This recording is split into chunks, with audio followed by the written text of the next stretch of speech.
Família palmeirense, Palmeiras empatando aí mais um jogo contra o Corinthians, né? Teve a oportunidade de assumir a liderança do Campeonato Brasileiro quando se fala de pontos corridos, né? Até porque o Palmeiras tem 2 jogos a menos na competição e tem um jogo a menos do que o líder do campeonato, o Flamengo. O Flamengo que empatou, né? Abriu brecha ali para o Palmeiras assumir a ponta, né? Infelizmente, o Palmeiras não conseguiu. Mais um jogo frente ao Corinthians aí, onde Abel Ferreira não consegue levar vantagem, né? Eu sei que a mídia, os torcedores do Palmeiras queria a vitória, a mídia discute, né, se o Palmeiras fez uma boa atuação. Para mim, o Palmeiras fez uma boa atuação. Para mim, o Palmeiras tá naquela sintonia que não consegue vencer o Corinthians. Se tiver 50 jogos essa temporada contra o Corinthians, ele não consegue vencer, né? Mas eu acho que foi importante não perder, né? Foi um jogo fora de casa, né? Um jogo onde Abel Ferreira destaca aí algumas virtudes, né?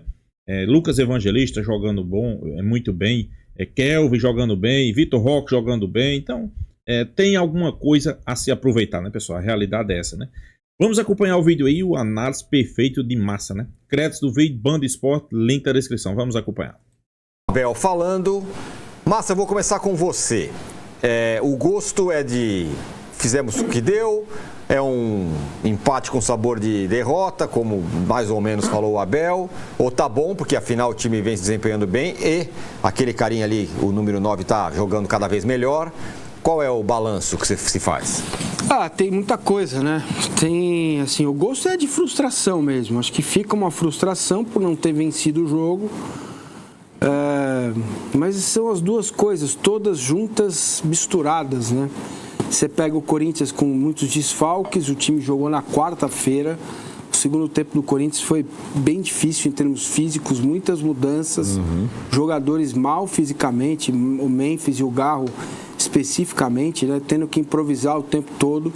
E o Palmeiras lá, pimpão, com seus jogadores, podendo fazer as trocas, podendo mudar. E erros, cara, que é impressionante. Contra o Corinthians essas coisas estão acontecendo. Se antes dos 7 jogos era um recorte de 16-1, né? Eram 16 clássicos e uma vitória do Corinthians, agora são 7 clássicos e uma vitória do Palmeiras só.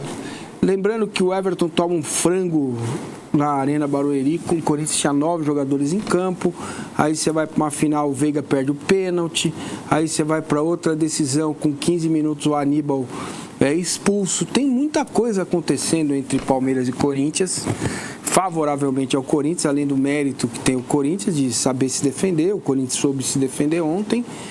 Mas aí você tem que olhar duas coisas. Eu, especificamente, gostei do que vi. E não foi pouco, não. Eu gostei do jogo do Palmeiras. Eu acho que o Palmeiras está criando um modelo, um jeito novo, né? Essas jogadas, por exemplo, por dentro, que muita gente reclamava o tempo todo, elas estão saindo. Curiosamente, as duas maiores chances do jogo que o Palmeiras teve foram em bolas por dentro, né? Em espaços que o Palmeiras conseguiu encontrar, jogando por dentro. O crescimento dessa dupla, né? Flaco e Vitor. O Vitor Roque está jogando demais. Ontem Felipe Anderson fez um ótimo jogo. O Maurício esteve um pouquinho abaixo, mas se ele faz o gol ali, ele sairia como herói. Eu gostei da atuação do Palmeiras, não achei ruim, não. Acho que o time está evoluindo, está crescendo. Agora, tem uma cobrança que é justa, né? Merecida para quem tem 5 anos de trabalho, para quem investiu tudo que investiu, para que o time dê mais resultados. O time não consegue dar o passo final em jogos grandes assim, sabe? Que é aquele jogo que muda o patamar. Talvez seja contra o River. São 2 jogos agora em setembro, dia 17 e depois 7 dias depois. Primeiro jogo lá, fora. Agora, me parece claro que o Palmeiras trocou de pele, né? São 3 jogadores, e aí tem uma notícia boa, são 4 pênaltis, 4 gols convertidos por 4 cobradores diferentes. Acho que isso é um alívio para o torcedor do Palmeiras. Por quê? Porque trocou todo mundo, né? E o jogador está fora, está com problema no pubis e precisa ser recuperado, porque não é um jogador que o Palmeiras tem que abrir mão ou jogar no lixo. Falar, Bagre, não serve mais, é jogador aposentado, né? Agora, fica também um pouco claro, e acho que a gente tem que discutir isso, por que o Facundo entra e o time piora, né? O Palmeiras piorou depois das trocas que o Abel fez, não conseguiu mais jogar, ficou travado na linha defensiva do Corinthians e são coisas que têm acontecido. Agora, vem cá, eu sabia, o Vessone sabia, o fiel mais desavisado, o cara que chegou ontem na arena, falou, eu vou assistir esse jogo, que a bola seria pro Gustavo Henrique. E aí você coloca o Evangelista para marcar o Gustavo Henrique, a bola bate na pança do Piquerez e entra. Também, cara, tem umas coisas que estão acontecendo pró Corinthians e não estão acontecendo pró Palmeiras. Isso é do jogo. Agora, o gol é uma cascata de erros. A saída errada do Aníbal, a falta do Flaco, a marcação ruim no escanteio. Para coroar, a bola bate na barriga do Piquerez. Não tinha nenhum jogador do Corinthians perto, né?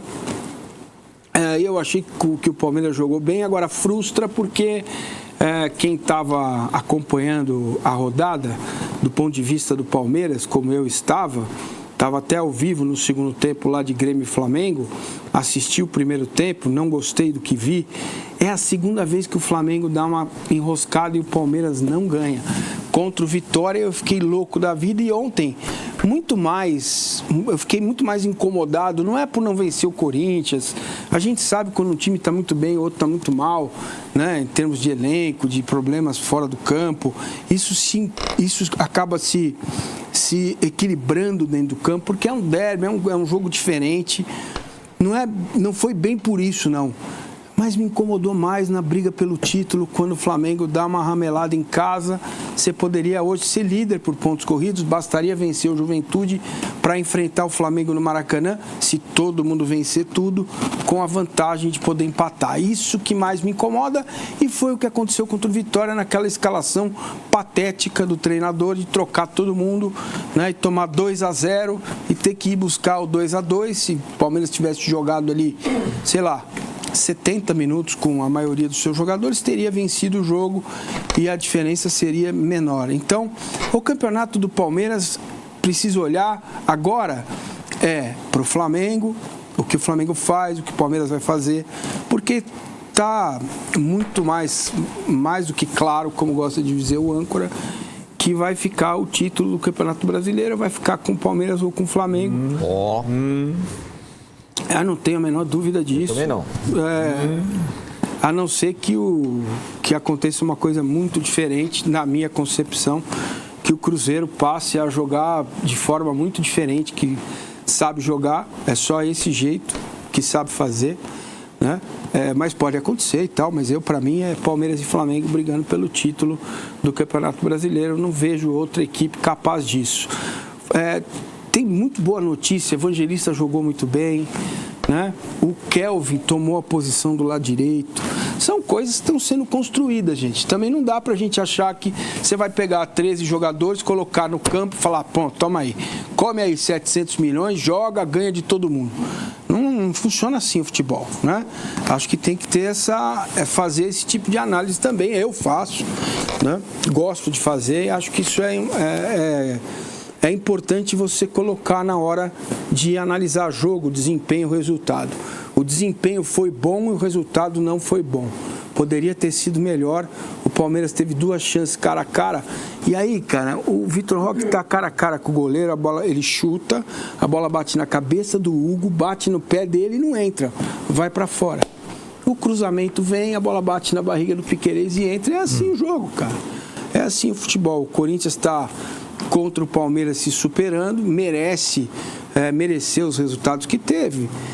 As linhas de impedimento são questões que eu não vou falar, deixa para lá, entendeu? Não tenho o que discutir a respeito disso. Pau que dá em Chico, dá em Francisco, né? Uma hora a linha é inconclusiva para você, outra hora ela é inconclusiva contra você. E é assim que é. Tá? Eu gostei muito também da atuação do Felipe Anderson, que jogou numa circunstâncias bem delicada, né? Que é a questão da condenação do pai. Acho que tem a dupla Flaco e Roque se ajustando cada vez mais. Agora, precisa resolver 2 problemas. Primeiro é finalizar melhor, com mais qualidade, né? O Palmeiras teve 15 finalizações, o Corinthians teve 1. E não foi aí que saiu o gol, né? Você pode contar essa finalização do Corinthians como gol contra no gol, né? O Everton fez uma defesa só numa bola do Flaco, a gente está vendo o lance do Maurício, né? Eu acho que é algo que o Abel precisa não, sugiro que ele faça, por que você precisa sacrificar um para que o resto do time jogue? Concordo com o Paulo Mancini, pessoal. O Palmeiras esteve muito perto muito próximo da vitória, né? Questão de detalhes, não venceu o jogo, né? O Corinthians deu poucos ataques, né? E o Palmeiras continuou a mesma batida, não conseguiu colocar a bola para dentro. Alguns jogadores individualmente muito bem, né? Lucas Evangelista, né? Vitor Roque. Pessoal, o Vitor Roque tá jogando muita bola, né? Muita bola mesmo, né? Então, acho que tá no caminho certo, né? Claro, o Corinthians é um jogo à parte, mas eu acho que tá no caminho certo. Para ser campeão brasileiro é no mínimo que a gente espera, né? O Maurício tá sacrificado. Apesar dele ter jogado bem com o Kelvin, principalmente no primeiro tempo, eles fizeram boas combinações ali pela direita, ele está jogando mais para o lado do campo. Não seria mais interessante ter ali um jogador que fizesse mesmo essa função, né? Um meia mais ofensivo, não precisava ser um ponta, mas um meia mais ofensivo, porque a questão do 10 ela fica em segundo plano quando você tem Flaco e Vitor Roque, porque o Flaco volta mais, faz essa posição e o Vitor Roque se mexe muito mais, né? Então, esse é um mérito que o Abel tem de ter achado essa dupla, apesar de ter demorado. Se tivesse me ouvido antes, né? Poderia ter ajustado antes a dupla, com devido respeito, né? Mas ajustou, acertou, né? Alguém vai me chamar de arrogante já. Ajustou, acertou. Agora precisa acertar outros detalhes, que é a concepção e a formação de um time realmente vencedor. Um time realmente vencedor vem, cara, o Corinthians ganha o jogo. E isso não tá ainda, não tem ainda. Esse time ainda não tem.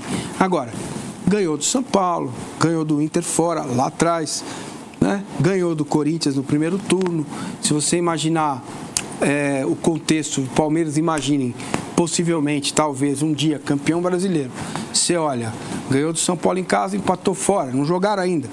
Ganhou do Santos em casa, empatou fora. Ganhou do Corinthians em casa, empatou fora. São clássicos, né? Acho que na comparação, o Flamengo ramelou muito mais do que o Palmeiras. O Palmeiras ganhou do Grêmio, ganhou, né? No Allianz Parque, com um golaço do Facundo, que parece ter sido abduzido. Facundo e Sousa ainda rendendo menos do que se espera, né? É preciso que eles joguem mais para que as opções de banco sejam melhores. Cara, e é isso, e ponto. Não tem muito mais o que dizer, a não ser, eu tenho absoluta certeza que esse time vai melhorar e muito ainda. Muito bem, Vessa. Dinheiro absurdo, contratou o Pato do Milan, tirou o Pato. Aquilo não era o coitadismo. Era um Corinthians poderoso que podia contratar. E não tinha o papo de coitadismo. Era a vida como ela é. Hoje a vida como ela é uma dificuldade do Corinthians. Eu acho bem raso isso. Você só confirma o coitadismo, porque quem fez isso com o Corinthians foi ele mesmo, não foi um agente externo. Então isso acaba se justifica isso. Você pega o resultado do jogo, o fato do Corinthians estar em 13º, o fato do Corinthians ter ganho um estadual, e isso vira um trunfo a favor do Corinthians. O Corinthians se acomoda nesse lugar, né, para justificar o que ele mesmo fez com ele. Não seria coitadismo se algum agente externo tivesse feito isso com o Corinthians. Quem fez isso com o Corinthians foi o próprio Corinthians. Então, não se ofenda com o coitadismo. O coitadismo só acho muito simplório. Eu só acho fica muito simplória a discussão. Mas as coisas simples da vida que são boas. Veja, o mais simples parece o coitadismo entra para justificar tudo que o Corinthians faz ou deixa de fazer. E esse coitadismo também entrou na hora de contratar o jogador no ano passado, lembra? A gente não pode ficar fora, nós temos que contratar, né? E o Corinthians foi lá e contratou, saiu outro balanço, aumentou mais a dívida. Balancete saiu agora. Balancete, né? Então, assim, eu digo isso não é para ofender ninguém, não, é pelo contrário, certo? Porque já disse aqui, sexta-feira, na hora que o Corinthians resolver seus problemas, talvez demore um pouco, talvez seja mais rápido.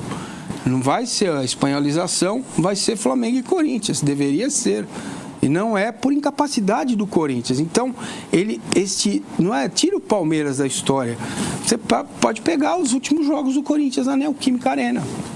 Entendeu? Então, eu vou ao Arnaldo para saber o que... Pois é, pessoal, Paulo Mancini aí foi perfeito na sua análise, né? O torcedor corintiano, né, sempre é o coitadinho da história, porque o coitadinho perdeu, porque o coitadinho tá desfalcado, mas eu acho que isso aí não tem nada a ver, pessoal. Algumas coisas que Paulo Mancini também disse, eu concordo, né? Palmeiras perdeu. Quando eu digo perdeu, pessoal, o Campeonato Paulista. O torcedor palmeirense naquela época esperava boas atuações. Palmeiras perdeu o Campeonato Paulista. Depois perdeu a classificação na Copa do Brasil. O torcedor fica com o pé atrás. O torcedor fica naquela expectativa de pegar um Corinthians e vencer, né? Mas eu acho que é como eu disse, pessoal. Se o Corinthians jogar com Palmeiras jogar com Corinthians 50 vezes esse ano, o Palmeiras não consegue vencer. É incrível. Tem hora que é como o Paulo Mancini disse, né? Vitor Roque chuta, a bola bate na trave, volta no pé do goleiro e não entra. Aí o corintiano cabeceia uma bola para dentro da grande área, a bola bate na barriga de Piquerez e entra. Essas coisas aí que a gente percebe que não é o ano do Corinthians, do Palmeiras vencer o Corinthians em classe, né? Mas eu concordo, né? Tem algumas coisas certas aí. Tem algumas coisas que estão caminhando, que a gente tá vendo que tá certo, né? Por exemplo, Vitor Roque, né? Vitor Roque tá jogando muita bola, pessoal. Vitor Roque hoje podemos dizer que é peça fundamental no Palmeiras, né? Muito se discutia, né, se Vitor Roque era para ser titular, se não. E hoje a gente tá percebendo que ele tem que ser titular absoluto nessa equipe. Tem alguns jogadores aí crescendo, né? Lucas Evangelista jogando bem. Felipe Antos jogando bem, né? Então a tendência desses jogadores a cada dia que passa jogar ainda melhor, né? Por quê? Porque estão se conhecendo, estão jogando mais, estão se entrosando. Isso aí é um fato. E com o tempo a tendência é jogar melhor, pessoal. Com o tempo esse time de Abel Ferreira tem um padrão de jogo, né? Vejo muita gente criticando aí, dizendo que esse time de Abel Ferreira não tem um padrão de jogo, mas eu enxergo que sim, né? E eu acho que aos poucos esse time vai ganhando liga, né? Como a gente é acostumado a dizer no mundo do futebol, né? A gente sabe que não é do dia para a noite que, como muita gente acha, né? Não, porque contratou 700 milhões, então agora vai decolar. Pessoal, nem sempre é assim, né? Se fosse assim era bom, né? Você fazer um investimento e tinha um retorno imediato. Não. Contratou jogadores bons, contratou jogadores conhecidos, contratou jogadores que a gente sabe que é capaz de produzir, mas Abel Ferreira precisa fazer o quê? Dar liga a esse time, dar entrosamento. O cara chegar, primeiro melhorar a parte física, funcionamento físico, começar a entrar em campo e fazer a coisa acontecer. Não é só botar dentro de campo e dizer, tá aí a bola, resolva. Não é assim, né, pessoal? E para vocês terem noção, pessoal, Andreas Pereira tá chegando aí, sequer estreou ainda, né? Então, aos poucos, o time vai começando a ganhar a liga, né? Eu vi muita gente aqui comentar nos comentários. Eu dizia que Andreas Pereira teria que jogar de 10, né? Aquele 10, né? Eu via muita gente, mas Andreas botou até nos comentários, porque Andreas Pereira é o 8. Eu também concordo, pessoal. Ele é o 8. Só que nesse momento o Palmeiras, pra mim, tem esse 8 já, né? Tem dois caras ali que podem fazer essa posição. Agora o 10 tá mais complicado, né? Quem seria esse 10? Felipe Antos? Veiga? É isso que eu tô dizendo, né? E ele tem um bom passe, tem qualidade, né? Sabe fazer gol. Ficar mais próximo do gol não custa nada, né? Então por isso que eu falo aqui que Andreas Pereira tem que ser o 10. Não é porque ele é o 10, não. Ele não é 10, pessoal. Ele é mais para 8, realmente eu concordo. Mas de acordo com a situação, ele poderia ser o 10, né? Então é isso, pessoal. Deixa a sua opinião aqui também nos comentários. Se inscreva aí no canal Porco News. E até a próxima, pessoal.